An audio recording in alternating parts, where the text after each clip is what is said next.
Welcome back to Midday, Kentucky, everyone. I find this topic really interesting. Of course, Dr. James Stillwell, licensed pastoral counsellor. How are you, my friend? Doing great, thank you. And we're talking about how you can help a friend through loss or grief.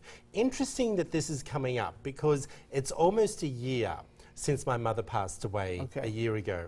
And everyone knew that I wasn't terribly close to her. And they didn't know what to say to me, even up to now, when the messages are coming through, oh, it's been a year's anniversary, how are you coping? I'm like, well, what do you really want to ask me? Do you know what I mean? I'm a little unsure, and they are guarded with not knowing what to say as well. So what do we do? Where do we start when we want to help a friend and not know what to say? As we were saying before we came on, just to say, I don't know what to say is okay. Just to kind of break the ice, because I think you're right that we're always afraid that if we bring it up, it's going to bring up all kinds of problems and grief for the person. They're already thinking about it, and especially, as you said, on anniversaries. Anniversaries are like rubber bands. It's going to come back around. Sting. And bite you. Yeah.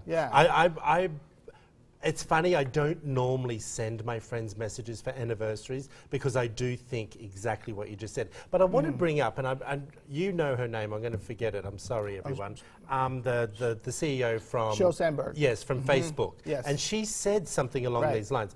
But I remember an interview that she said that one of her friends called her and said, I will be waiting at the front of the building if you need me. I'll be there for the next 2 hours.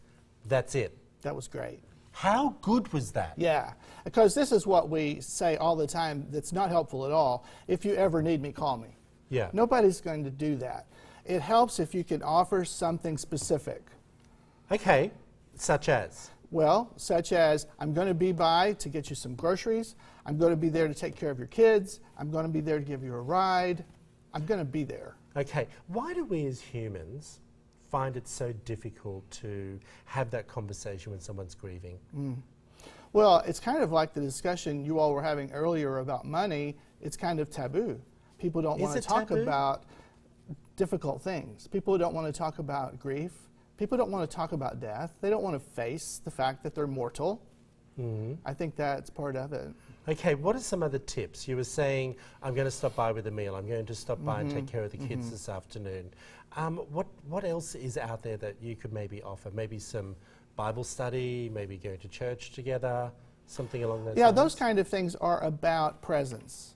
Right. You know, I will pick you up and take you to church. Right. I will pick you up and take you to a small group or whatever, because I know that you probably need a friend, and you're probably not going to get out of bed and take the initiative to do it. But if you know that somebody's going to be with you and walk you through it, it'll be easier. I have to say, do you know what's really annoying? When someone overstays that time period. True. You've got to know when to cut off, don't you, as that person, as wanting to help someone.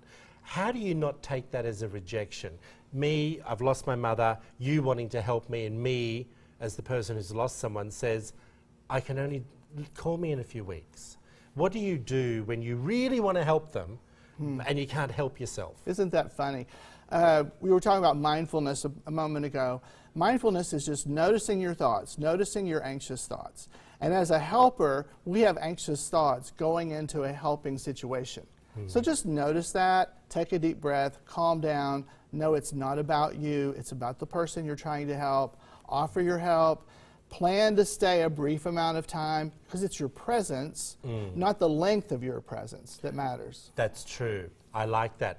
Be helpful within that time period. Yes. I do remember that someone wanted to fly over here when my mother passed away, and she wouldn't take no for an answer. And then she got so angry with me that I no longer talked to her. And I don't know why she's not talking to me. Completely defeats the purpose. It just completely defeats the purpose. Hey, you're amazing, Dr. James Stillwell. We appreciate you. If you want to find out more information about Dr. James Stillwell, there it all is there. Give him a call, everyone. He gives such great advice. Hey, I'm really looking forward to this one coming up.